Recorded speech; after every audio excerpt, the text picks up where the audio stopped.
Bueno, si no hay consultas, esta clase no tiene su razón de ser, ¿verdad? Ingeniero, una preguntita. Sí, señor Luis Zurita, ¿no? Sí, Zurita. Ok. He estado revisando los videos y no he entendido mucho qué es la estructura de anillos ni el anillo de abeliano. Ya. Esas son mis dudas. No puedo O sea, entender tu eso. duda es la estructura anillo y al margen de eso, El ¿qué anillo de... significa que el anillo sea conmutativo, ¿no? Sí, ingeniero. Ya. Bueno, pero antes de responder tu pregunta, señor Zurita, quisiera saber si para ti está claro la estructura grupo, porque para hablar de anillos tiene que estar claro la idea de grupo. Sí, ingeniero. Entonces, mi pregunta es si está claro para ti la primera estructura, que es grupo. Sí, entiendo las propiedades. Esa parte he entendido. Ok, entonces mi pregunta va a lo siguiente. Para tener una estructura de grupo, ¿qué se necesita? Según lo que tú has entendido. Bueno, la simétrica, la asociativa y el número y los números neutros para que cumpla una estructura. Ok, ya. Bueno, Y la entonces, clausura cerrada. clausura o cerradura. Muy bien. Bueno, lo primero que hay que entender, esto va para todos, pero en particular para ti también, ¿no? Pero yo creo que la misma duda posiblemente tengan varios de tus compañeros que no se animan a preguntar. Para entender las estructuras algebraicas en general, se necesita comprender las propiedades básicas que gobiernan a las operaciones binarias. Si no entendemos esas operaciones o las propiedades de las operaciones binarias, se hace difícil comprender las estructuras algebraicas. En este tema, esas propiedades se suelen llamar axiomas. Es un término un poco más técnico, digamos. Axioma es una propiedad que no necesita ser demostrada, que se acepta como una verdad absoluta, digamos. Bueno, ¿qué axiomas o qué, entre comillas, qué propiedades uno tiene que comprender para una operación binaria? Bueno, supongamos que la operación binaria es asterisco. Operación binaria, que está definida en algún conjunto, porque, bueno, necesitamos un conjunto para hablar de operaciones binarias, porque si no, no tiene sentido hablar de operaciones binarias, a no ser que especifiquemos un conjunto. Digamos el conjunto que se llame G. ¿Qué propiedades se pueden definir para esta operación binaria asterisco en este conjunto? Bueno, se podrían definir varias propiedades. Una primera propiedad o axioma, si queremos, sería el axioma de la clausura o axioma de la cerradura, también se llama, ¿no? Cerradura o axioma del cierre, le llaman algunos. Clausura, cierre, cerradura se usan como términos sinónimos. ¿Qué dice este axioma? Que si yo tomo dos elementos del conjunto, los opero con la operación asterisco, supongamos que esos elementos sean A y B, y yo los opero con la operación asterisco, el resultado va a ser un tercer elemento, digamos C, que tiene que estar dentro del mismo conjunto, no fuera de él. Por eso se llama cerrada la operación. Se llama cerrada porque no combinamos elementos extraños al conjunto, sino elementos que están dentro del conjunto y los resultados de la operación binaria siguen estando dentro del conjunto. De hecho, esto es lo que en primera instancia se suele llamar ley de composición interna. La ley de composición interna ahora se convierte en el axioma de la clausura. Bueno, ¿qué otros axiomas más se necesita saber? Hay otro axioma fácil que se llama conmutatividad, axioma conmutativo. Para eso necesitamos tomar dos elementos del conjunto, digamos A y B otra vez. Los operamos en este orden, primero A y luego B. Luego cambiamos el orden, primero B, luego A, pero a pesar de que hemos cambiado el orden, el resultado de la operación tiene que dar lo mismo, tiene que ser el mismo. Es decir, permutar el orden de los elementos no debe alterar el resultado de la operación.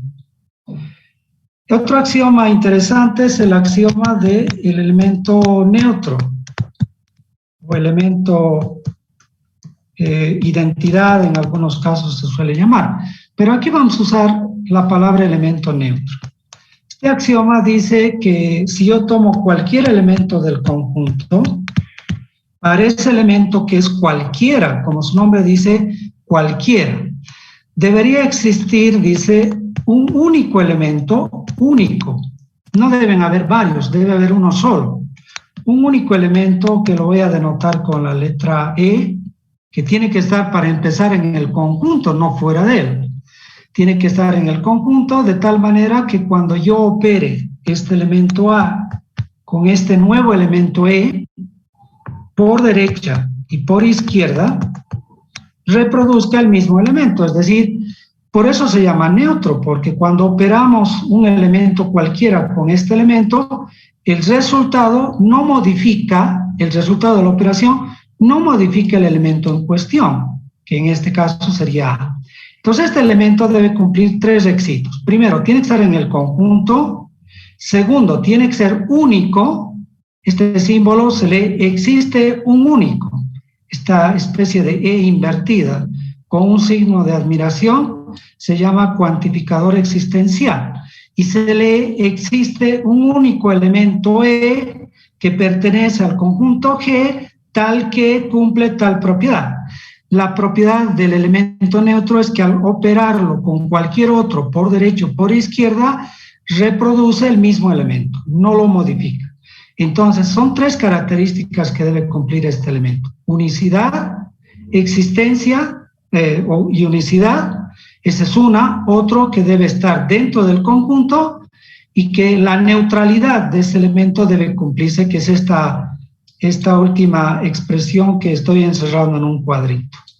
Bueno, eso habla de la existencia del elemento neutro. Este axioma es un axioma de existencia. Dice existe. Existe este elemento y cumple esta propiedad. Y hay otra que se llama axioma del simétrico o del inverso, que dice que para cualquier elemento del conjunto debería existir también otro elemento que a veces se le denota con el símbolo A', que está también en el conjunto, de tal manera que cuando operamos A con A' por derecha y por izquierda, por ambos lados, reproduce el neutro para esa operación. Bueno, para que exista el inverso, que es A', primero debería haber neutro, porque si no hay neutro no se puede hablar de inverso o simétrico. A veces se le llama simétrico este elemento. No se puede hablar de simétricos o inversos si no hay neutro. Entonces, el primer requisito es que exista neutro. Si existe neutro, puede o no que haya simétrico, pero si existe el simétrico, debería cumplir esta propiedad, que al combinar el elemento con su simétrico o su inverso, reproduzca el neutro. Bueno, y finalmente está otro axioma que se llama axioma asociativo, que dice que si yo tomo 3 elementos del conjunto ABC, cualesquiera, este es el cuantificador universal, se lee para todo, que en criollo, en español, se puede traducir como cualquiera que sean los elementos ABC, eso significa, ¿no? En otras palabras, todos, todos los elementos ABC que están en el conjunto, cualesquiera que fueran estos, deberían satisfacer que cuando yo combine estos 3 elementos con la operación asterisco, de las siguientes 2 formas, asociando primero B con C o asociando primero A con B y luego con el otro elemento, estos deberían dar el mismo resultado. Es decir, puedo asociar B con C o puedo asociar primero A con B. Equivale a mover paréntesis. Es la forma más criolla de entender este axioma, es mover paréntesis. Puedo moverlo a la izquierda o en este caso puedo moverlo a la derecha. Bueno, si yo puedo asociar de estas 2 formas y el resultado es el mismo, se dice que esta operación es asociativa. De eso habla esta acción, de asociar. Esto es importante porque cuando tenemos operaciones binarias, inicialmente solo podemos combinar dos elementos. Si yo quiero combinar tres, ¿qué tengo que hacer? De dos en dos. Primero combino A con B y el resultado lo opero con C. Entonces se reduce a dos operaciones de dos elementos en lugar de los tres al mismo tiempo. Hacemos de dos en dos, solamente en diferentes órdenes, digamos. Aquí primero combinamos A con B y el resultado luego con C. Y en este otro miembro primero combinamos B con C y el resultado lo combinamos luego con A. Y a pesar de haber tomado diferente orden de elementos, el resultado se mantiene. El signo de igualdad significa que debe dar el mismo resultado. Estas ideas son generales. Ahora, para entender las estructuras algebraicas, lo que hay que comprender es que primero se necesita un conjunto. Lo primero es un conjunto. Si no hay conjunto, no podemos hablar de estructuras algebraicas. Entonces, para cualquier estructura algebraica, necesitamos dos cosas en realidad. Primero, un conjunto no vacío, es decir, un conjunto diferente del conjunto vacío. Por ejemplo, si el conjunto fuera G, tiene que ser diferente del conjunto vacío. Este símbolo extraño, esta letra es una letra griega, phi, se denota el conjunto vacío, es decir, el conjunto que no tiene elementos. El conjunto con el que vamos a trabajar no tiene que ser el conjunto vacío, tiene que ser un conjunto que por lo menos tiene un elemento, porque el conjunto vacío no tiene ninguno. Entonces, para que sea distinto del conjunto vacío, el conjunto G por lo menos debería tener un elemento. Puede que tenga más, pero por lo menos uno. Eso significa básicamente. Y luego necesitamos un conjunto de axiomas, propiedades si quiere usted, leyes si quiere, ley conmutativa, ley asociativa. La palabra ley o propiedad se usa más en colegio, pero en matemáticas superiores el término que se usa más es axioma. Entonces necesitamos un conjunto de axiomas que gobiernen, las operaciones binarias que se han definido, puede que se defina más de una. Las operaciones binarias definidas en el conjunto G, en este conjunto inicial, que tiene que ser diferente del conjunto vacío. Entonces, todas las estructuras requieren estas dos cosas. Un conjunto distinto del conjunto vacío y un conjunto de axiomas que gobiernan a esas operaciones binarias que se han definido en el C conjunto. Bueno, entonces aquí este conjunto tiene que estar dotado de una o varias operaciones. Una o varias. No necesita ser una sola operación, pueden ser varias. Dependiendo de este conjunto y de cuántas operaciones binarias yo tenga y cuántos axiomas cumpla, dependiendo de eso voy a tener una u otra estructura, una determinada estructura. Bueno, la estructura más simple en realidad no es grupo. La estructura más simple es la estructura que se llama semigrupo. Un semigrupo requiere un conjunto, una operación y un solo axioma. Bueno, de hecho dos. La operación debe cumplir clausura y asociatividad. Si cumple esas dos, es semigrupo. Si además de ser cerrada y asociativa existe elemento neutro, se llama monoide. Entonces pasamos de semigrupo a monoide. Pero si además de cumplir las tres anteriores, clausura, asociatividad, existencia del neutro, además de esas, si existe simétrico o inverso, se convierte en grupo. Entonces, para un grupo necesito 4 axiomas, ¿verdad?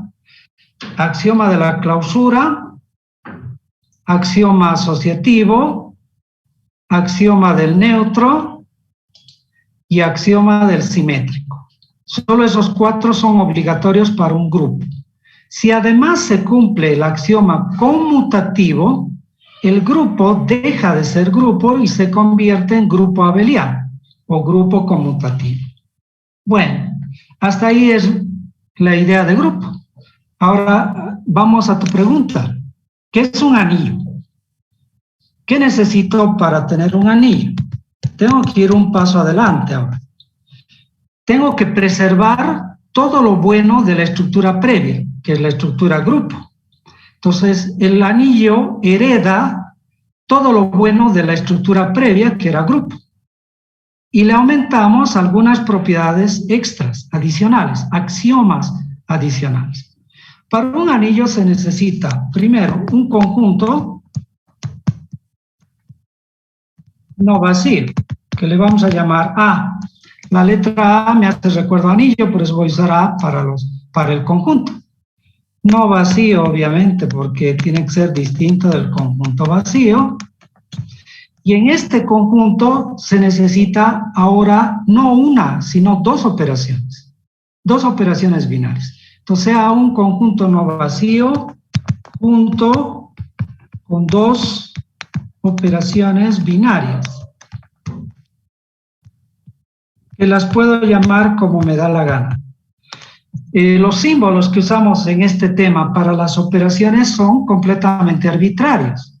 Es costumbre usar para la primera operación asterisco y para la segunda operación costumbre es usar un pequeño círculo muchas veces para representar a la segunda operación, un circulito, ya le llamaré un círculo, porque eso de circulito puede sonar medio feo.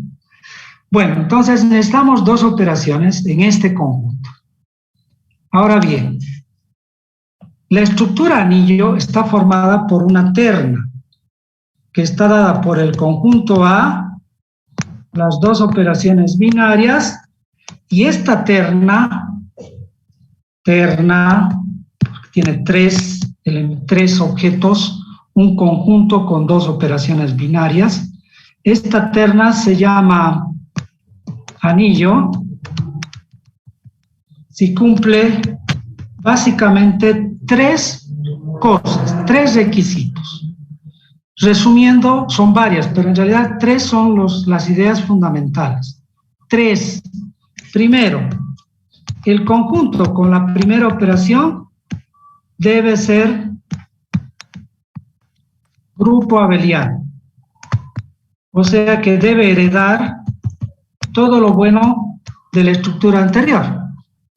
La estructura anterior, recuerde, era grupos, suponiendo que partimos de la idea de grupo abeliano, grupo conmutativo, hereda este conjunto con la primera operación todas las axiomas de grupo: clausura, asociatividad, existencia del neutro, existencia del inverso y conmutatividad. Por eso es abeliano. Abeliano conmutativo. Abeliano en honor al matemático Abel, un matemático noruego que fue el que trabajó en esta estructura que se denomina grupo, y en honor a él se le denominó a este grupo conmutativo grupo abeliano, ¿no? Es solo un detalle, es un nombre. No tiene la menor importancia. Lo importante son las ideas, que debe ser un grupo que cumple el axioma conmutativo, que se llama grupo conmutativo. Primer requisito tiene que ser grupo con respecto a la primera operación. Hasta ahí es lo mismo que en la estructura grupo, es lo mismo. Pero ahora viene lo nuevo. La segunda condición es que el conjunto con respecto a la segunda operación debe ser semigrupo. ¿Qué significa semigrupo? Semi es a medias, ¿verdad? Es como decir que debe formar un grupo a medias, un semigrupo. Semigrupo es para decir que esta operación cumple 2 axiomas. La operación circulito cumple axioma de la clausura y el axioma asociativo, nada más. Hasta ahí es semigrupo. axioma de la clausura y asociatividad. No necesita neutro, no necesita simétrico, no necesita ser conmutativo. Solo necesita clausura y asociatividad, la segunda operación. Si cumple esta, entonces se llama semigrupo. Después de semigrupo se puede pasar a monoide y luego a grupo, pero en esta segunda condición no necesitamos que sea monoide, no necesitamos que sea grupo, necesitamos que sea semigrupo. Eso involucra dos axiomas, clausura y asociatividad. Para tener grupo abeliano tengo que tener 5 axiomas: clausura, asociatividad, existencia del neutro, existencia del simétrico y conmutatividad. Son 5. Para el semigrupo solo 2 axiomas. Bueno, 5 del primero más 2 del segundo ya son 7 axiomas, que es lo que el ingeniero Aguilar en el video va aclarando, va recalcando. 7 axiomas hasta aquí. Y bueno, ahora viene un último axioma. Es el tercer requisito para tener un anillo. Tercer requisito. Primer requisito, que el conjunto con la primera operación tiene que ser grupo abeliano. Segundo requisito, que el conjunto con la segunda operación tiene que ser semigrupo.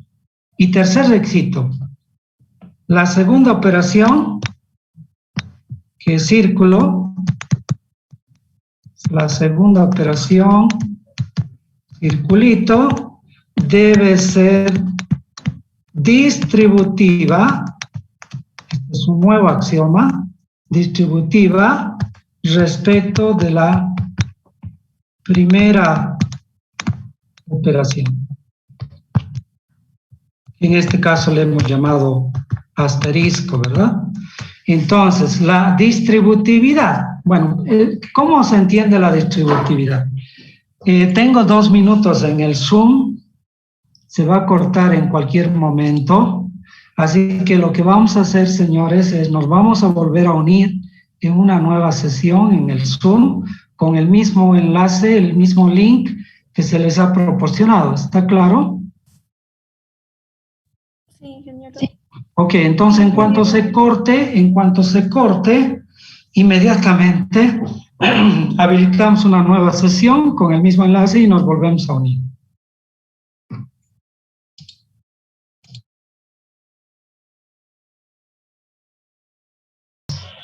Todavía admitiendo a algunos de los compañeros.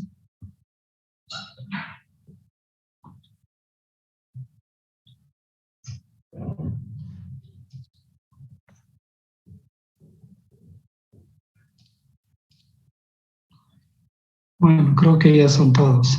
Entonces, creo que sí, ya podemos retomar la idea que habíamos dejado un poco a medias en la sesión previa. Vamos a continuar entonces recalcando la última propiedad o axioma, que es la distributividad. Recuerden, en un anillo necesitamos 3 requisitos.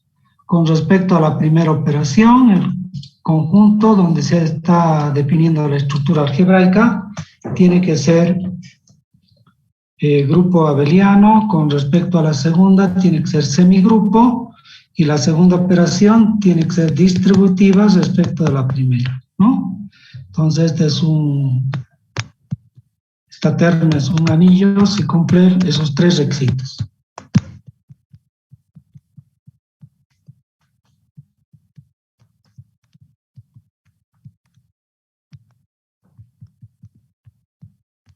No es fácil escribir en esta pizarra, disculpen, por eso mi letra está un desastre, pero estoy haciendo mi mejor esfuerzo para poder escribir en esta pizarra.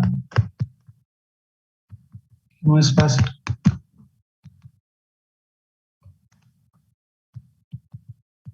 Bueno, ¿qué significa que la segunda operación círculo sea distributiva respecto de la primera operación, es asterisco? Eso significa que si tomo 3 elementos del conjunto ABC, digamos, que están en el conjunto A es el conjunto ahora, En el ejemplo que di antes usaba la letra G porque me hacía recuerdo a la idea de grupo, pero ahora estoy usando la letra A porque me hace recuerdo a la idea de anillo, ¿verdad? Entonces, si tomo 3 elementos del conjunto, cualesquiera, para que sea la segunda operación distributiva respecto a la primera, debería cumplirse. Que A círculo paréntesis B asterisco C sea igual a A círculo B entre paréntesis asterisco A círculo C. Esto se llama distributividad por izquierda, porque aquí el elemento A está a la izquierda de la operación círculo. Pero también, esto es algo que creo que no se detalla en el video del ingeniero Aguilar, pero debería recalcarse que también esta propiedad debe cumplirse por la derecha, es decir, A asterisco B círculo C, aquí C está a la derecha de la operación círculo, es igual a A círculo C asterisco B círculo C. La primera sería distributividad por izquierda, distributividad de la segunda operación con respecto a la primera, por izquierda, y la otra es por derecha. Y si se cumplen ambas, se dice simplemente que la operación círculo es distributiva respecto de asterisco, a secas. Para que sea distributiva realmente tiene que serlo por ambos lados, tanto por izquierda como por derecha. O sea que en la distributividad siempre hay que tener cuidado de que se cumplan estas dos, no solo una de ellas, porque puede que alguna operación sea distributiva por izquierda con respecto a otra, pero al revés puede que no se cumpla, que no lo sea por derecha, pero tiene que serlo por ambos lados para que yo tenga la estructura anillo, ¿no? Entonces, un anillo es un grupo abeliano con respecto a la primera operación, con respecto a la segunda es un semigrupo con respecto a la segunda operación, y la segunda operación es distributiva tanto por derecha como por izquierda con respecto a la primera operación. Eso es un anillo. Ahora, los anillos pueden cumplir algunas propiedades extras que no son obligatorias. No es obligatorio que un anillo cumpla, por ejemplo, el axioma conmutativo para la segunda operación, pero puede que la cumpla. Si en un anillo,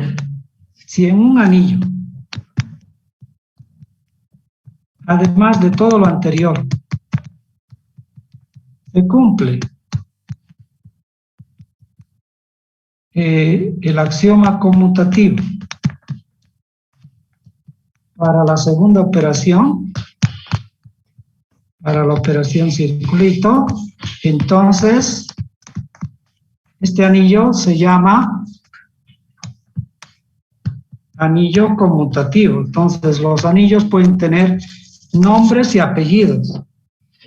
Entonces su nombre es anillo, pero si cumple con el axioma conmutativo la segunda operación, deja de ser anillo y se convierte en anillo conmutativo. Tiene un apellido paterno, digamos. El apellido paterno sería conmutativo. Esto es si se cumple el axioma conmutativo, que no es obligatorio, es algo opcional, digamos. ¿Está bien? Y también un anillo podría cumplir otro axioma extra. Si el anillo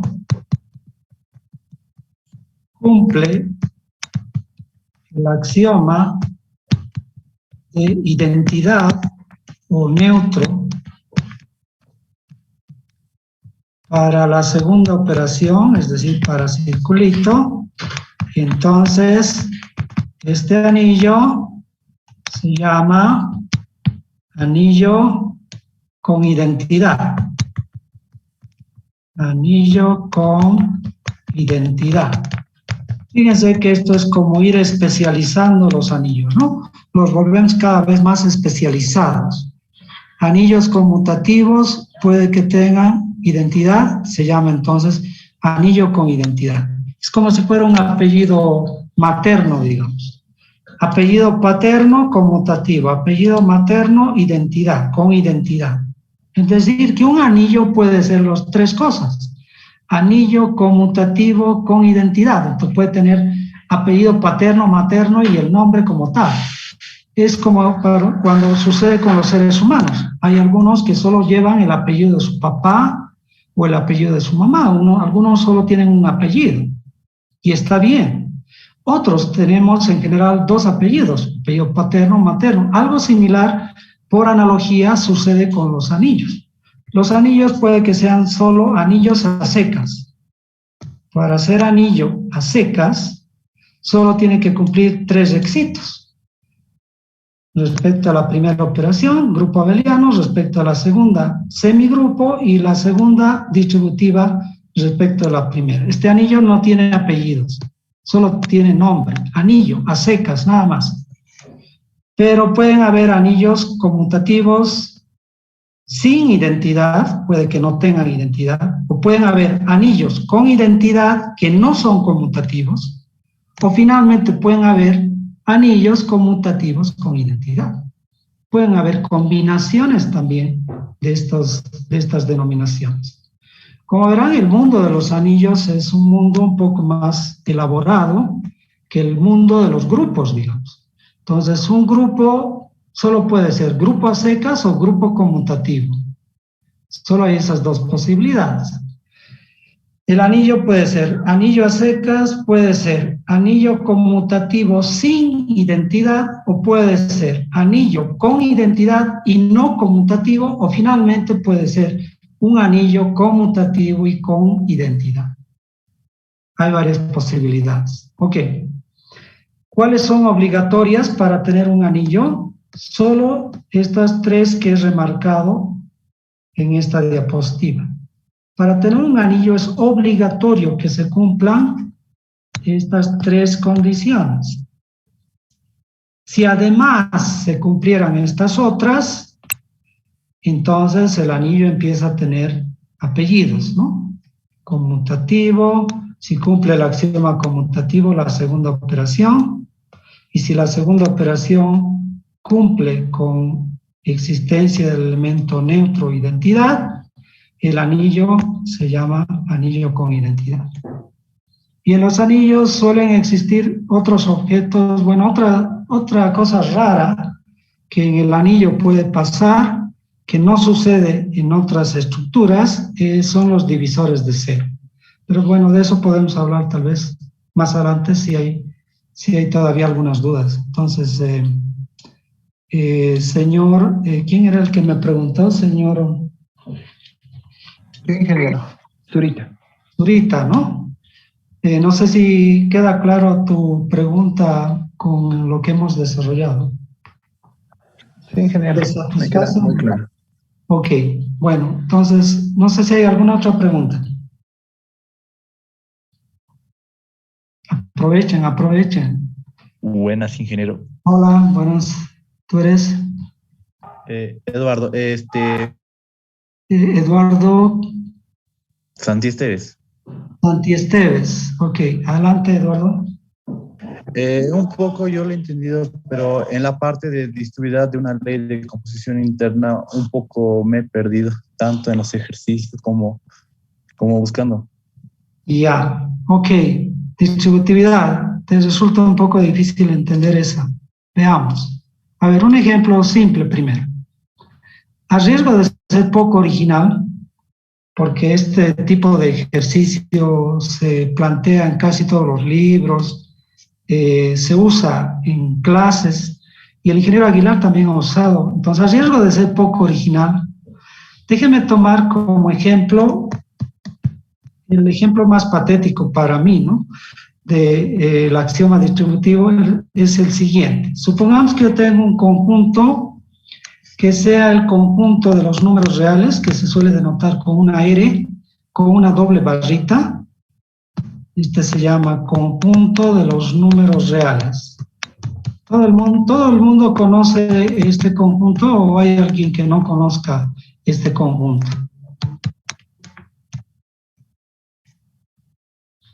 Aquí es hable ahora o calle para siempre. Es decir, si nadie dice nada, como dice el refrán, el silencio otorga.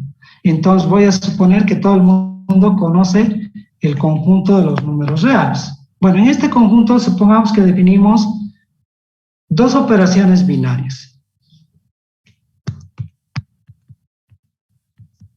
Las operaciones que sean la suma, que se denota con una cruz, y el producto, bueno, que se denota con un aspa, o si ustedes prefieren, tal vez podríamos usar un puntito para representar el producto. Bueno, en lugar del aspa, entonces podríamos usar un puntito para el producto. Entonces, estas son la suma y el producto ordinarios. Cuando digo ordinarios, no estoy hablando en sentido peyorativo. Estoy hablando de que son la suma y el producto que aprendemos en la escuela o en el colegio. Esas mismas operaciones que hemos aprendido desde nuestros días de kindergarten. Bueno, resulta de que entonces en este conjunto tengo dos operaciones. Supongamos que queremos averiguar si el producto, la segunda operación, es distributiva respecto de la primera operación de la suma. Distributividad. Vamos a analizar la distributividad de la segunda operación, que es el producto, con respecto a la primera. Bueno, normalmente el ingeniero Aguilar le gusta usar ejemplos concretos. Él dice, a ver, tomaremos tres elementos arbitrarios del conjunto de los reales. Y él dice, a ver, que sean, no sé, el 2, el 7 y el 1.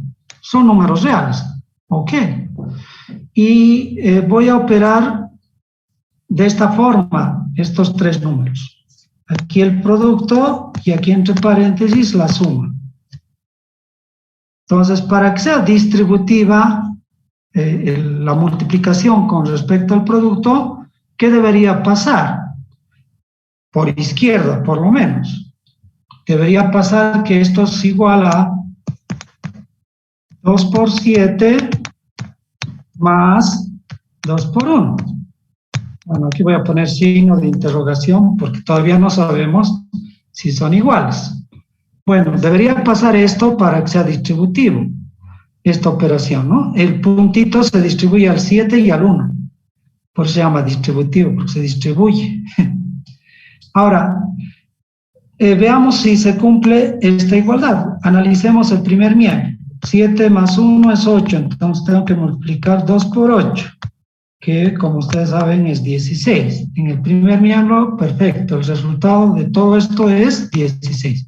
Segundo miembro, 2 por 7 es 14, 2 por 1 es 2, sumamos pero 14 más 2 es 16. Bueno, resulta que 16 es igual a 16, eso quiere decir que por lo menos para esta terna, 2, 7 y 1, la multiplicación es distributiva al parecer con respecto a la suma. Bueno, esto puedo hacerlo con distintos números. El problema está de que los números reales tienen infinitos elementos, hay infinitos números reales, y aquí tendría que ir probando que se cumplen estas igualdades para infinitas ternas de números. Obviamente eso es imposible de hacer porque la vida entera no nos alcanzaría para hacer eso, ¿verdad? Ni el día de nuestra muerte terminaríamos de hacer la comprobación para todas las ternas posibles. De manera abstracta, en matemáticas se suele expresar la propiedad de esta forma. Tomamos tres números reales cualesquiera, A, B, C, y se cumple que A multiplicado por B más C, entre paréntesis, es igual a A por B más A por C. Bueno, aquí se podría omitir los paréntesis, pero para que haya analogía con lo que hemos escrito aquí, estoy escribiendo con paréntesis en este enunciado. Obviamente esto es distributividad por izquierda, pero también es cierto por derecha, es decir, se puede comprobar que A más B multiplicado por C es igual a A por C más B por C. Y esto se cumple sin importar cuáles sean estos elementos ABC, para cualesquiera que sean estos elementos ABC. El cuantificador universal significa eso. Todos estos elementos ABC que están en este conjunto, sin importar si estos elementos son el 2, el 7, el 1 o son otros, sin importar eso, cualesquiera que fueran, cumple el axioma distributivo, tanto por izquierda como por derecha. Por lo tanto, en el conjunto de los reales, la distributividad se cumple. De la segunda operación, que es el producto, con respecto a la primera operación. Bueno, no sé si con eso está un poco más claro. Señor Eduardo Santi Esteves, ¿verdad? Sí, ingeniero. Entonces, ¿todavía hay alguna duda o no? No se ha entendido perfecto. Muchas gracias, ingeniero. Ok. Ahora, un minutito, me disculpan, hay uno de los compañeros que me está escribiendo al WhatsApp para que lo pueda admitir, porque dice que su internet está lento, entonces salió y bloqueé la reunión para que nadie se pueda unir, pero ahora necesito desbloquearla para admitirlo. A este es su compañero, señor Soto Galindo. El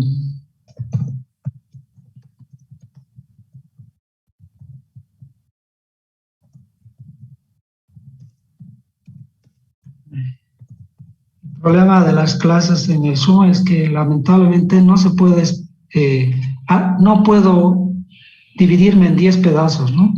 Entonces no puedo ir dando la clase al mismo tiempo admitiendo y controlando quién entra, quién sale.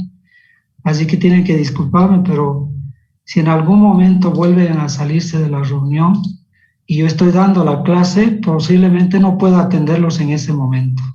Entonces van a tener que disculparme esas personas.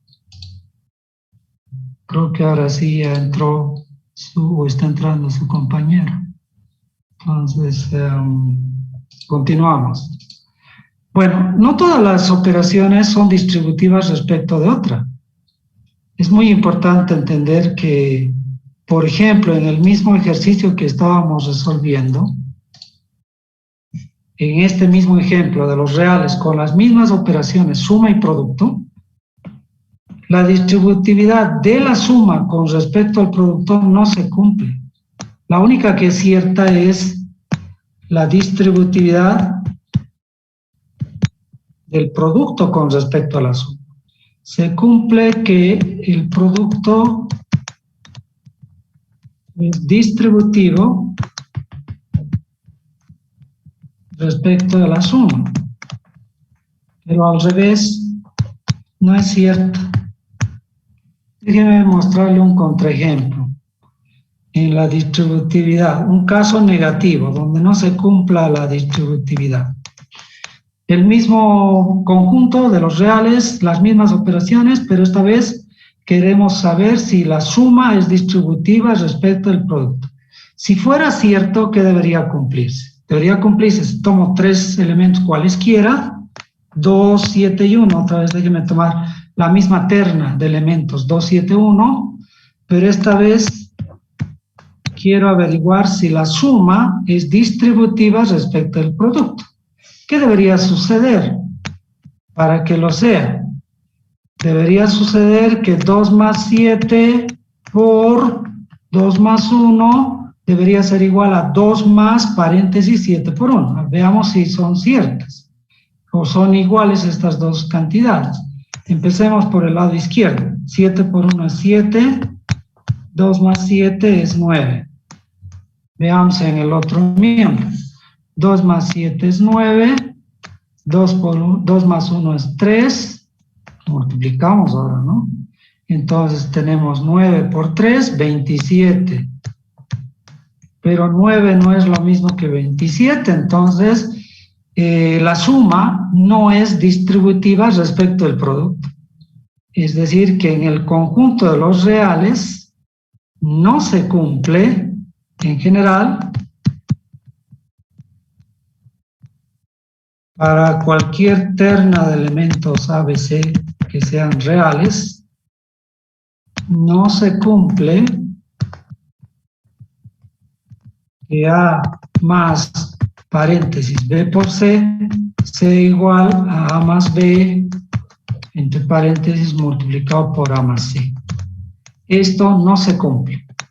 En otras palabras, es decir, que A más B por C es distinto de A más B, paréntesis, por paréntesis, A más C. Es decir, o sea, estoy usando pleonasmos, o sea, la suma no es distributiva respecto del producto. Lo que sí es cierto es que el producto es distributivo respecto de la suma, pero al revés, no. La suma no es distributiva respecto al producto. Lo que es cierto es que el producto es distributivo respecto de la suma. El producto es distributivo respecto de la suma. Al revés, no es cierto. Entonces, cada vez que hablemos de propiedad distributiva, siempre tengo que decir, ¿qué operación con respecto a qué otra operación? Para que quede clarísimo de qué estamos hablando en el axioma de distributividad, ¿no? Entonces, no sé si eso satisface tu pregunta, señor Eduardo.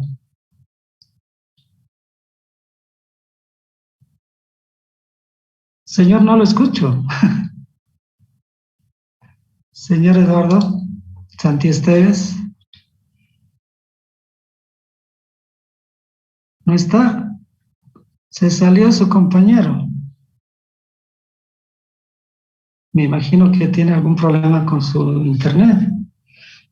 Bueno, entonces, no sé si queda claro para el resto. Sí, está claro.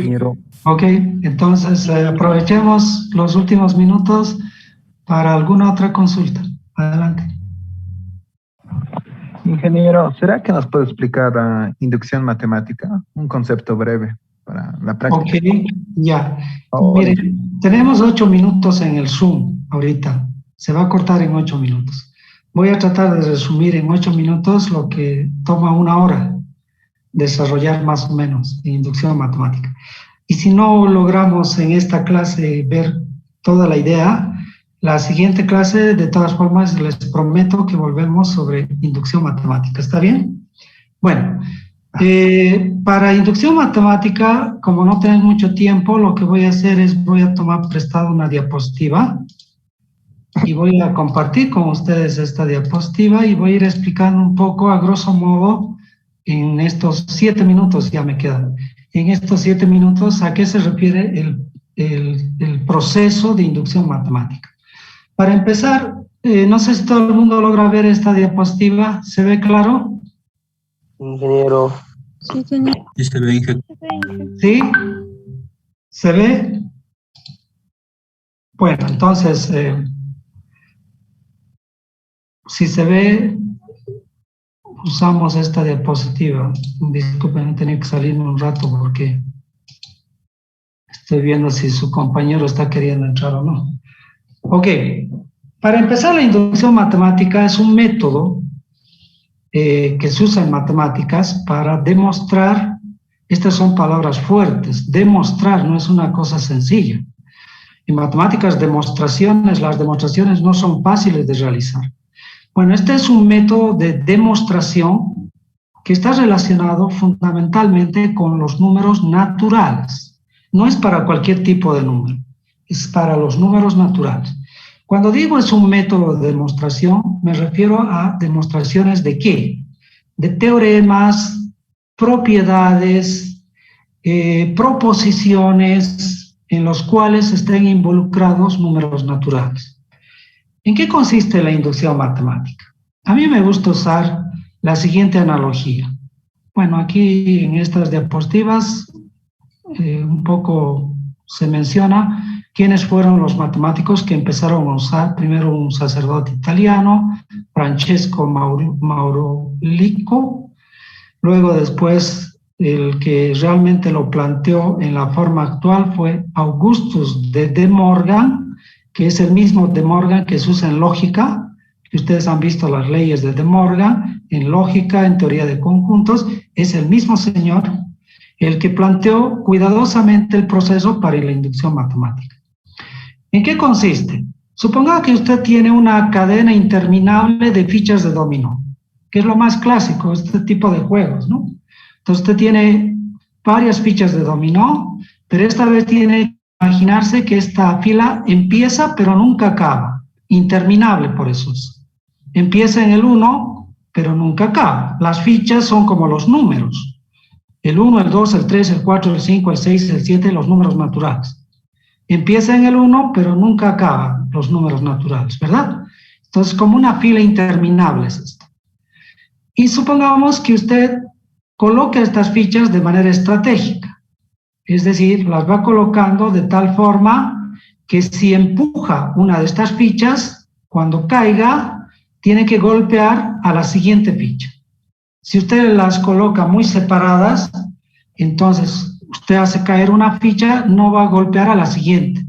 La idea es que se pueda golpear a la siguiente ficha. Si cae una, tiene que golpear la siguiente. Ese es el paso inductivo, básicamente, ¿no? Ahora, suponga que la primera ficha cae, es la base del proceso de inducción. Bueno, si se cumple que la primera cae, la segunda va a caer, porque estas fichas están estratégicamente colocadas para que eso suceda. Si la primera cae, la segunda también. Si la segunda cae, la tercera también. Entonces, el paso inductivo es cuando estoy en una ficha K, digamos, voy a escribir eso, estoy en una ficha K y va a caer la siguiente que es K más 1. Si cae la ficha K podría ser cualquier número, digamos el 10. La siguiente es 10 más 1, que sería el 11. Si cae la ficha 10, tiene que caer la 11. Ahora la 11 se convierte en el nuevo K y tiene que golpear a la siguiente, K más 1. Entonces, si cae la ficha 11, cae la siguiente, que es la 12. Ahora la 12 es la K y golpea a la siguiente, que es K más 1, y se vuelve 3. Entonces, cada vez que tengo un número K, tiene que caer la siguiente ficha, que es la ficha K más 1. Si eso sucede y no hay forma de que ninguna de las fichas deje de caer, es decir, todas caen, significa, en términos de esta idea de proceso de inducción matemática, que habríamos demostrado por este procedimiento de inducción matemática alguna propiedad o proporción. Bueno, la alegoría del proceso es esta, ¿no? Esta es solo una alegoría. Si tengo una ficha, golpea a la siguiente, suponiendo que la primera ha caído. Suponiendo que la primera ha caído.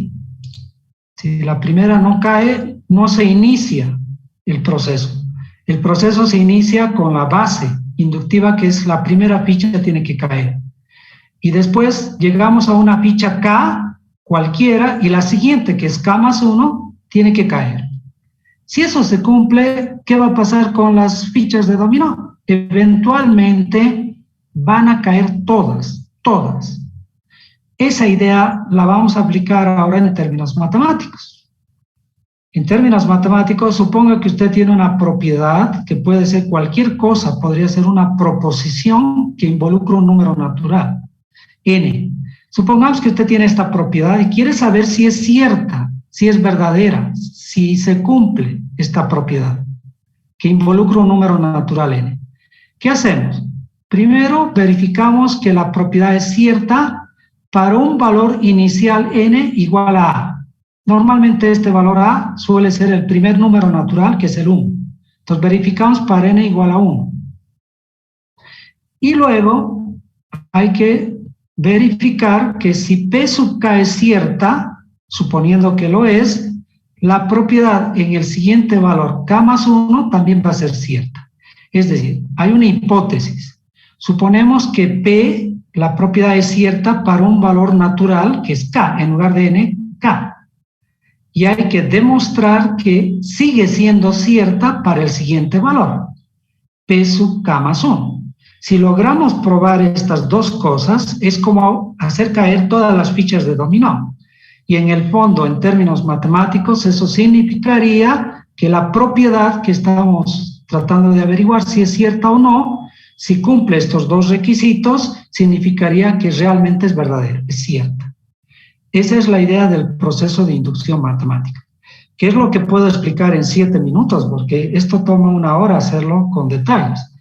Entonces, primer paso, probar la base inductiva. Segundo paso, el paso inductivo, probar que si P sub K es cierta, el siguiente valor P sub K más 1 también es verdadera. Y con esos dos pasos probamos que la propiedad es cierta para cualquier número natural. No sé si quedó claro. Bueno, yo sé que no. Así que necesitamos más tiempo.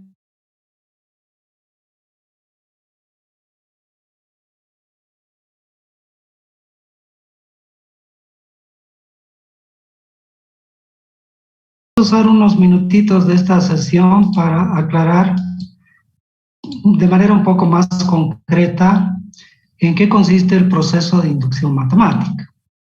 Bueno, a mí me gusta utilizar dos analogías. La primera es de las fichas de dominó.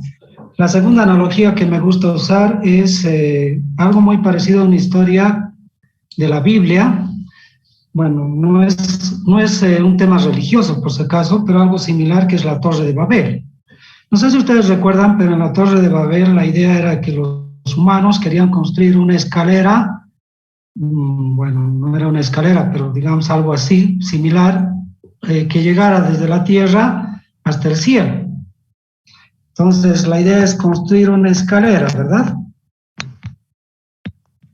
Esta escalera supuestamente tiene primer peldaño, pero no tiene último peldaño. Esta escalera, imagínense que es infinita. Entonces, la idea de inducción es de que usted tiene que ser capaz de subir la primera escalera, el primer peldaño de esta escalera. Entonces, supongamos que usted tiene un conjunto y el primer elemento es el 1. El primer número natural es el 1. Y supongamos que esté en ese conjunto, le llamaremos S. Entonces, la idea es que usted tiene que poder subir la primera escalera, el primer peldaño. En algún momento usted va a llegar a un peldaño número K. Ese peldaño K podría ser el peldaño número 100, K podría ser 100, o podría ser el peldaño número 1000, K entonces sería 1000. En algún momento usted va a llegar a un peldaño, número K. La idea del proceso de inducción matemática es que si usted está en este peldaño K, tiene que ser capaz de subir al siguiente peldaño, que es el K más 1. Eventualmente, ¿qué va a suceder si esto pasa? Si usted está en el K y puede continuar con el siguiente peldaño, que es el K más 1, eventualmente usted va a poder subir toda la escalera, aunque sea infinita. Esa es la idea del proceso de inducción matemática. ¿Cómo se aplica? Bueno, ahora sí, de manera un poco más concreta.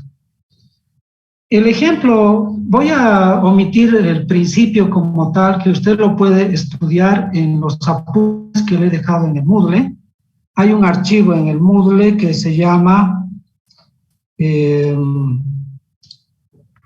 revisarlo porque estoy seguro que lo he subido al Moodle en el tema de inducción. Dice apuntes docente inducción matemática. Dice. En ese archivo les explico cuál es el principio de inducción matemática en términos matemáticos, o sea, de manera un poco más formal, digamos. Ahora estoy usando un lenguaje informal, coloquial. Entonces, en un lenguaje más formal, la inducción se apoya en un principio, que se llama principio de inducción matemática, que usted lo puede revisar en ese documento. Ahora, la cuestión importante es cómo usamos ese principio para resolver problemas que involucren inducción matemática. Ejemplo. Me gusta usar este ejemplo porque es un ejemplo simple y además me permite revisar algunas cosas que tal vez ustedes ya conocen de otra materia que se llama cálculo. Ustedes me corrigen si estoy equivocado, pero no sé si en cálculo ustedes ya están viendo derivadas. Sí, Este ingeniero. ejemplo, ¿perdón? Sí, ¿Ya están viendo Ingeniero. derivadas? Sí, Sí, ingeniero. Ya. Entonces quiero que me digan, aprovechando lo que están viendo, para empezar, ¿cuál es la derivada de la función x respecto de sí misma? ¿Cuánto vale la derivada de x respecto de x? 1. 1, perfecto. X es una potencia en realidad, ¿verdad? Es x a la 1. X a la potencia 1, la derivada de x a la potencia 1 es 1. ¿Sabe de dónde viene esta regla?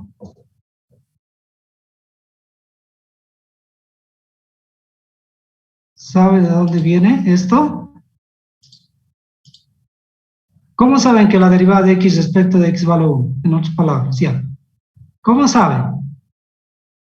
¿Quién puede decir?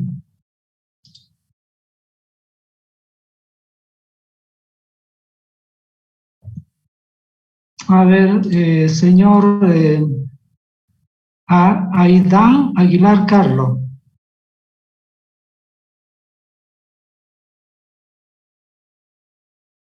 Habilita su micrófono, por favor, señor Aidán Henry Aguilar.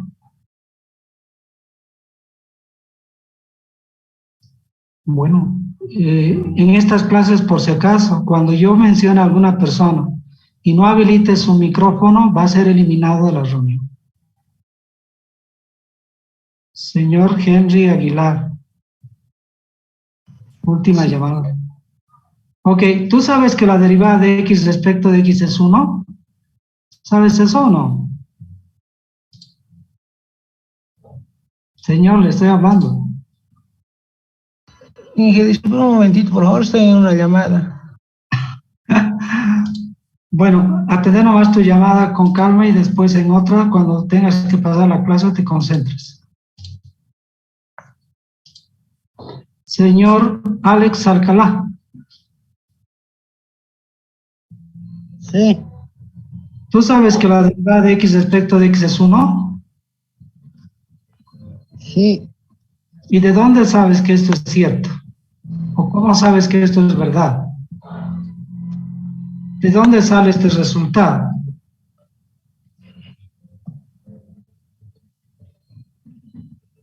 ¿Me puedes decir? Señor Alcalá.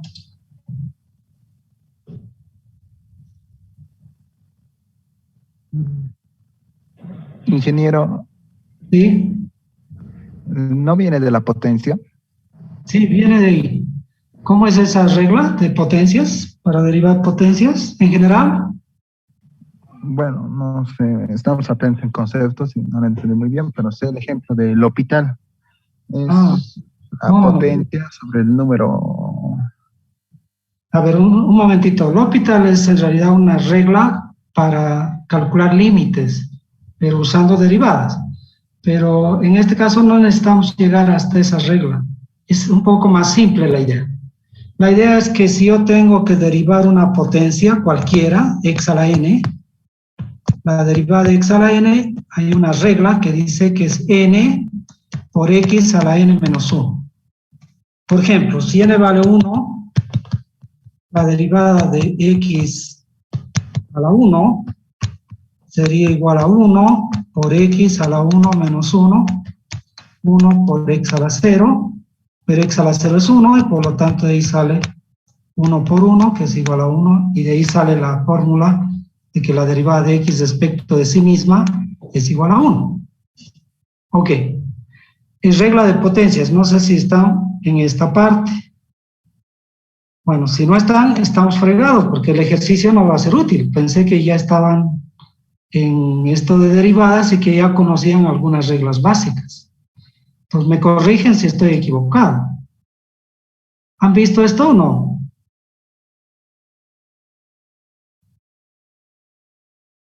¿Han visto esto o no? Sí, sí, Ya. hemos visto. Ok, gracias, porque hay momentos en los que parece que estuviera hablando a las paredes. Nadie dice nada. Es como si yo estuviera hablando solito aquí, ¿no? En la clase. Me da la impresión de que estoy hablando solo. Ahora, la otra cosa importante, ¿saben cómo se deriva una suma de dos funciones? ¿Sabe esta regla? La regla para derivar una suma de dos funciones, f más g, digamos. ¿Saben o no? Sí. Ya, ¿cómo es la regla? A ver, derivada de f más g respecto de x, ¿a qué es igual?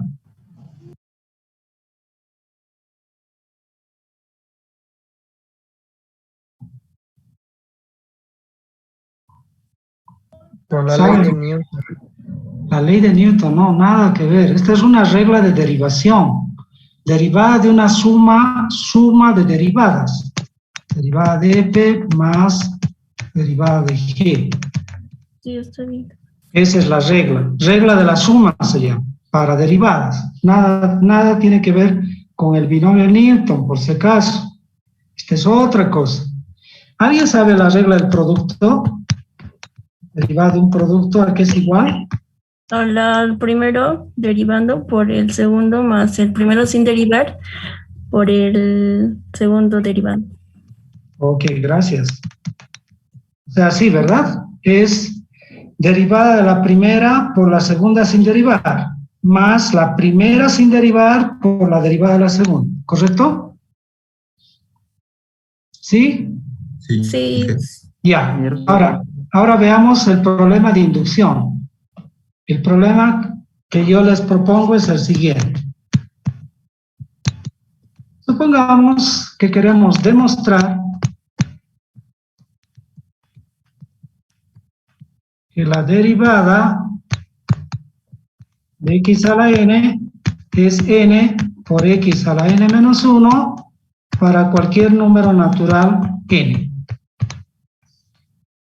Entonces, como en esta propiedad está involucrado un número natural y quiero demostrar esto, parece lógico usar inducción matemática porque este método está diseñado para hacer demostraciones en las que estén involucrados números naturales. Eso es lo que habíamos dicho cuando hemos empezado con esta idea de inducción matemática. Todo esto que está escrito aquí, en términos del álgebra, es una proposición que depende de n. Es como en la lógica. Entonces, en lógica tienen proposiciones. La única sutileza aquí es que esta proposición involucra un número natural. Es una proposición abierta en n. O mejor dicho, es una función proposicional. ¿Está bien? Yo quiero probar si esto es cierto. Quiero demostrar si esto es verdad. Tal vez es falso, quién sabe. Pero yo quiero probar que esto es cierto. Para demostrar esto, puedo usar inducción matemática. Hay varias formas de hacer la demostración. En cálculo se usan límites, pero en el álgebra le voy a mostrar cómo usamos inducción matemática. Entonces aquí vamos a hacer la demostración por inducción matemática. ¿Cómo se hace la demostración? Se hace en 3 pasos. Por inducción matemática. Para probar que esta proposición es cierta, P es la proporción. La proporción es toda esta fórmula, que depende de X, por supuesto, pero también de N. Ahora, para probar que esto es cierto, 3 pasos hay que seguir. 3. Primer paso, probar que esta proposición, o mejor dicho, verificar, porque esto no es, ni siquiera merece el término de probar. El término correcto es comprobar o verificar, primer paso. Verificar que lo que nos han dado, la proporción que nos han dado, es cierta para el primer valor admisible de n. El primer valor admisible de n, recuerda que n es un número natural, entonces, ¿cuál es el primer número natural?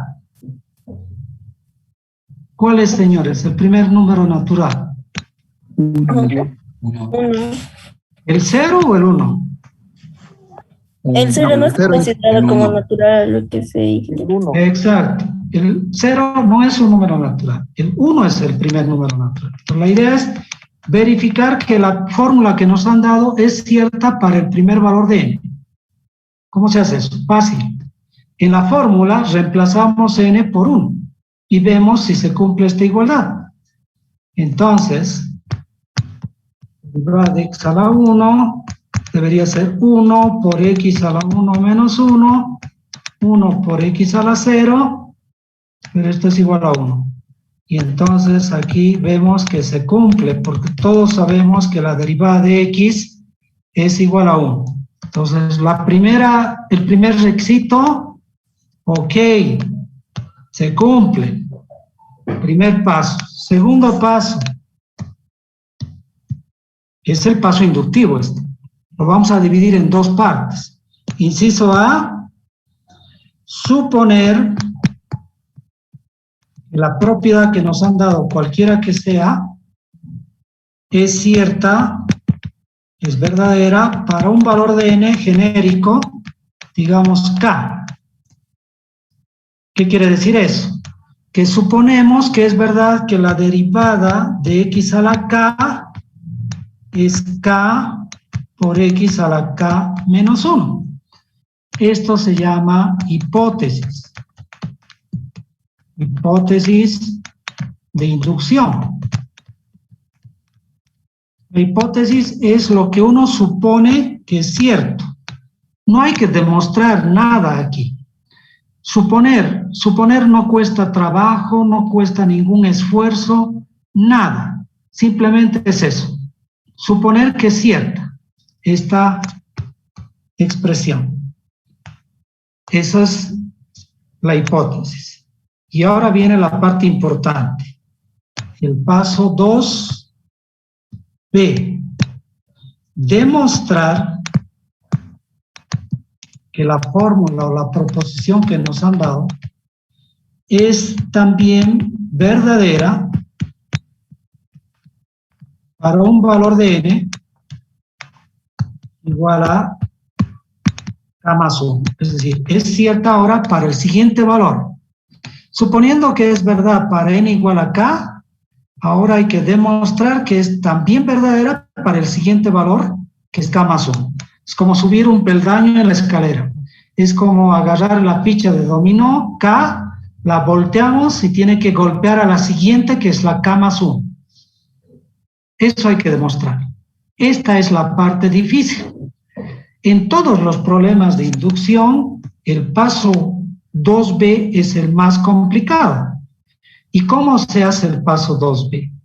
Bueno, esto hay que hacerlo usando toda la información que tengamos, que en este caso es la hipótesis. O sea que hay que hacer la demostración a partir de la hipótesis inductiva. Y de la base inductiva, claro, la base inductiva es esto, que hemos comprobado para el primer valor de n, que era n igual a 1.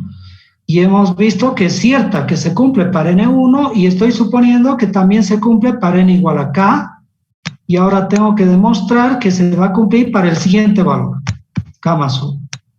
Ok, ¿cómo se hace eso en este ejemplo concreto? Bueno, primero que nada, ¿qué habría que probar?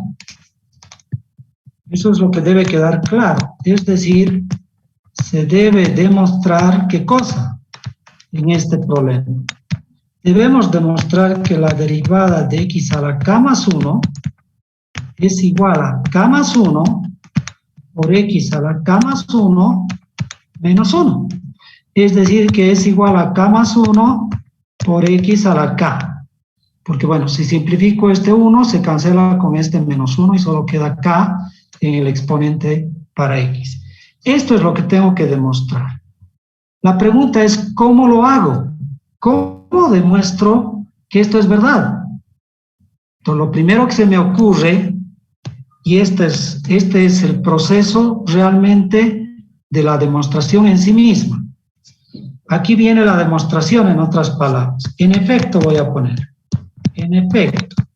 Esta es una frase que a veces uno usa para decir, preste atención, a continuación viene la demostración. Preste atención. Esa frase, cuando uno dice en efecto o usa algún sinónimo en matemáticas, es para decir a una persona que está leyendo el material, el contenido del proceso, es para decirle, presta atención, a continuación te voy a dar la demostración. Entonces, la demostración consiste en lo siguiente. Para empezar, x a la k más 1 se puede escribir por leyes de exponentes como x a la k multiplicado por x a la 1. ¿Cierto o no? ¿Esto es verdad o no? ¿Sabemos esto o no? Sí, sí. Todo el mundo está de acuerdo con esto, ¿verdad? Nadie en desacuerdo. ¿Cierto o no? ¿O estoy equivocado? Sí, ingeniero. Ya, todos estamos de acuerdo. Entonces sabemos que x a la k más 1 es x a la k por x a la 1. Bueno, entonces la derivada de x a la k más 1 es simplemente la derivada de un producto. Del producto de x a la k por x a la 1. Como sabemos la regla del producto de derivadas y sabemos que esta fórmula es cierta, vamos a aplicar la regla del producto. Al caso en el que la función f es x a la k y la función g es x a la 1. La aplicamos. Entonces, por la regla del producto, sabemos, por la regla del producto, de derivadas, ¿no? Regla del producto de derivadas. Sabemos que la derivada de x a la k por x a la 1 es derivada de la primera función por la segunda sin derivar, más la primera función sin derivar por la derivada de la segunda función. Bueno, x a la 1 es x. Nos queda x por la derivada de x a la k más x a la k por la derivada de x a la 1. Pero por el paso 1, la base inductiva, sabemos que la derivada de x a la 1 es 1. Entonces, como esto es cierto, voy a aplicar eso aquí. La derivada de x a la 1 respecto de x sé que es 1, entonces queda simplemente x a la k multiplicado por 1. Perfecto, hasta ahí nada extraordinario. Lo único que hemos hecho es expresar x a la k más 1. El primer miembro de esta expresión era x a la k más 1. Recuerde usted lo que queremos demostrar, no hay que perder de vista lo que queremos demostrar. Queremos demostrar que la derivada de x a la k más 1 es k más 1 por x a la k. Eso queremos demostrar. Entonces, estamos partiendo del primer miembro, derivada de x a la k más 1. Le hemos expresado como un producto, ¿para qué? Para poder usar la regla del producto. Y ahora viene la parte interesante. La derivada de x a la k, ¿a qué es igual? Por la hipótesis inductiva, la hipótesis ahora entra en juego. ¿Cuál era la hipótesis inductiva? Hay que volver atrás. La hipótesis inductiva dice que la derivada de x a la k es k por x a la k menos 1. Como esto es cierto, estamos suponiendo que es verdad, estoy en la libertad de reemplazar esta derivada por esta expresión. Puedo usarla con confianza. La usamos con confianza en esta forma. Entonces, esto va a ser k por x a la k menos 1. Ahora haremos pues las operaciones. Multiplicaré x por k por x a la k menos 1 y le sumaré x a la k por 1. ¿Para qué? Para que obtenga la derivada de x a la k más 1, ¿verdad? Eso es el primer miembro. Todo esto sigue siendo derivada de x a la k más 1. Y había sido eso igual a x por k por x a la k menos 1, más x a la k por 1. Simplificaremos. K es un número, es una constante, es como un coeficiente. La costumbre es llevarla adelante. Entonces sería k por x a la k menos 1. Tengo que multiplicar este x a la 1 por este x a la k menos 1. Para eso uso leyes de exponentes. Sumamos exponentes. 1 más k menos 1 es simplemente k. Por lo tanto, solo queda x a la k más x a la k por 1. Pero x a la k por 1 es x a la k. Ahora voy a factorizar x a la k. Si factorizo, del primer término queda k, y del segundo término, obviamente, el otro factor es el 1. Entonces aquí queda el 1. Entonces, la derivada de x a la k más 1 había sido k más 1 por x a la k. Veremos si eso coincide con lo que queríamos demostrar. A ver, ¿qué queríamos demostrar? Se debe demostrar que la derivada de x a la k más 1 es igual a k más 1 por x a la k. ¿Y hemos llegado a eso? Claro que sí. Entonces, acabamos de demostrar lo que queríamos demostrar. Entonces, en este punto nos detenemos y decimos, por el principio de inducción matemática, se concluye que la formulita que nos habían dado, que decía que la derivada de x a la n era n por x a la n menos 1, es cierta, es verdadera para cualquier número natural n. Lo interesante de las demostraciones, notarán, es que no usamos valores particulares de n. El único valor particular que usamos es n igual a 1. Por supuesto, yo podría comprobar la fórmula para n2, para n3, para n4, para n5, para n6. Pronto me cansaría, porque llegaría a n100 y estaría agotado. Y lo peor es que con ese procedimiento nunca acabaría, porque ¿cuántos números naturales hay? Infinitos. 1, 2, 3, 4, 5, 6, 7, 8, 100, 100.000, 1.000.000, 10.000 millones de millones. Nunca acabaría si quisiera verificar esta fórmula uno por uno para cada valor de n. Es imposible. Entonces, el proceso de inducción matemática me dice cómo hacer esto sin tener que pasar por la tortura de tener que verificar para cada valor concreto de n. Los pasos son simples. Verifico para el primer valor de n, n1, suficiente. Si quiero, puedo hacer para n2. Si quiero, puedo hacer para n3, pero no es necesario. El proceso de inducción dice, es suficiente comprobar, verificar para el primer valor de n. Después, suponer que la fórmula es cierta para un cierto valor de k. K podría ser 100, podría ser 1000, podría ser 1.000.000, cualquier número natural, pero aquí le llamo k, podría ser cualquiera. Suponer que es cierto para nk y finalmente demostrar que es cierta para el siguiente valor, que es k más 1. Si logro hacer esto satisfactoriamente, he demostrado que esta fórmula es cierta para todos los valores de n, sin tener que hacerlo uno por uno. La costumbre en la escuela, en el colegio, la costumbre es hacer esto usando fuerza bruta. Por ejemplo, derivada de x a la 1, 1 por x a la 1 menos 1, 1 por x a la 0, igual a 1. Derivada de x al cuadrado, aplico la fórmula o veo si es cierta. 2 por x a la 2 menos 1, igual a 2 por x a la 1, es decir, 2x. Derivada de x al cubo, 3 por x a la 3 menos 1, 3 por x al cuadrado, etc. Puedo usar la fuerza bruta y ir probando para cada valor de n, pero nunca acabaría. Voy a llegar a un momento en el derivada de x a la 100, que va a ser 100 por x a la 99, pero esto no demuestra nada, porque una demostración tiene que ser general, no puede ser particular, no puede ser para el 1, para el 2, para el 3 o para el 100. Tengo que demostrar para todos, pero son infinitos. ¿Cómo demuestro para infinitos valores de n?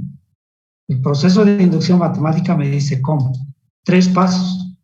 Probar para n1 Primer paso. Segundo paso, inciso A, probar que es cierta para un valor genérico n igual a k. Y tercer paso, o paso 2b si quiere, demostrar que es cierta para el siguiente valor, que es n más 1. Si usted logra hacer eso en cualquier problema que involucre un número natural, le puedo asegurar que usted va a poder demostrar proposiciones, cualesquiera, que involucren números naturales. Esta es una proposición, pero en matemáticas hay millones de estas proposiciones, infinitas de hecho. Entonces yo puedo demostrar infinitas cosas, hay infinitas posibilidades para que yo pueda usar inducción matemática y demostrar estas propiedades sin usar fuerza bruta, sin tener que estar verificando para cada valor de n, que en primer lugar no terminaría nunca. En segundo lugar, el hecho de que yo compruebe que la fórmula es cierta, digamos, hasta n igual a 100, no me garantiza que la fórmula va a seguir siendo cierta para otro valor, digamos, x a la 1001. Si yo quiero demostrar que la derivada de x a la 1001 es 1001 por x a la 1000, esta demostración no me va a servir, o mejor dicho, este procedimiento no me va a servir para probar que esto es cierto, porque esto es hasta x100, pero ¿quién me garantiza que va a ser cierta para 1001? O mejor, ¿quién me garantiza que no se va a romper en algún momento esta cadena? La única forma de garantizar que no va a haber ruptura en esta fórmula es usando inducción matemática, porque con valores particulares no hay garantías. Si sirve para n100, eso no garantiza que va a servir para n1000, o para n1.000.000, o para n100.000 millones de millones. No hay garantías con este procedimiento. El procedimiento que usamos en colegio, que es a base de emplear la fuerza bruta, como yo suelo llamar, usar la fuerza bruta, lamentablemente no garantiza que la fórmula que queremos probar va a ser cierta para cualquier número natural n. La única forma de garantizar que es cierta es usando este proceso que llamamos inducción matemática. No sé si ahora está claro. O más o menos. ¿Está más o menos claro o no? La idea. Sí, ingeniero. Bueno, ahora créame, con inducción matemática se pueden demostrar toda una, ¿cómo podríamos decirle? Todo un carnaval de proposiciones. Por ejemplo, por inducción matemática podríamos demostrar que la suma de 1 más 2 más 3 más 4, etcétera, hasta llegar a un cierto número n, es igual a n por n más 1 partido entre 2, para cualquier número natural n. Esta es una proposición, todo esto. Es como en la lógica, es una proposición que depende de n. Es una proposición abierta en n, es una función proposicional, más propiamente que es la que usan ustedes en lógica cuando hablan de los cuantificadores universal, existencial. Me imagino que ahí el auxiliar les he explicado lo que es una función proposicional, que es básicamente una proposición que involucra una variable, en este caso la variable es n. Esta es una que podríamos demostrar por inducción. Otra cosa que podría demostrar por inducción, las famosas leyes de exponentes que vemos en colegio, que a a la n por b a la n es igual a por b a la n, o que a dividido entre b a la n, esta es otra propiedad, esta es otra proporción, es igual a la n dividido entre b a la n. O por ejemplo, puedo demostrar, usando inducción matemática, que a la n más m es a la n multiplicado por a la m, etcétera. O puedo demostrar, por ejemplo, que, no sé, 1 más x a la n es mayor o igual que 1 más x a la 1, para cualquier número natural n, etcétera. Puedo probar desigualdades, puedo probar igualdades, puedo probar ciertas derivadas con inducción matemática. Es decir, el universo, este es un zoológico de proposiciones que yo podría ir probando una por una si son ciertas o son falsas usando inducción matemática. esta cadena de proposiciones es interminable en matemáticas. Hay infinitas proposiciones que involucran números naturales. Esto es importante en ingeniería, porque a veces en ingeniería nos dan una fórmula en alguna rama de la ingeniería. Se me ocurre, por ejemplo, digamos, mecánica de fluidos. En mecánica de fluidos, en ingeniería mecánica o en ingeniería eléctrica, que también se usa, y en otras áreas como ingeniería química o geológica, etcétera, a veces le dan a uno ciertas fórmulas que involucran un número n natural. Y uno no sabe si la fórmula es correcta o es falsa, ¿no? Le dan por arte de magia y le dicen, esta es la formulita, pero uno le queda la duda si esa fórmula será correcta o no. Una forma de comprobar si es verdadera y si realmente esa fórmula tiene validez es usar inducción matemática. Entonces, muchas veces en esos problemas en ingeniería mecánica, en ingeniería química, en ingeniería eléctrica, estamos obligados a usar ciertas fórmulas empíricas que proceden de procesos que son en laboratorio, qué sé yo, donde se van determinando ciertas fórmulas, pero que uno no sabe si realmente esas fórmulas son del todo correctas, pero uno las puede ir verificando muchas veces por inducción matemática. En mecánica de fluidos, por ejemplo, hay una famosa fórmula que tiene que ver con fluidos turbulentos, donde se usa el número de Reynolds, y se hacen varios experimentos, por eso es empírico, ¿no? Donde involucran fórmulas donde aparece un famoso número, el número de Reynolds, y a veces esas fórmulas hay que ver si se cumplen o no se cumplen y en qué rango se cumplen, etcétera. Entonces, una forma en la que la matemática nos ayuda en esas áreas es que podemos ir comprobando algunas de esas fórmulas que involucran números naturales por este proceso de inducción matemática. O sea, que esto puede parecer, en matemáticas esto puede parecer poco útil, digamos, ¿no? Uno puede decir, esto está bien para divertirse en matemáticas, pero ¿y para qué sirve en la realidad, en el mundo práctico?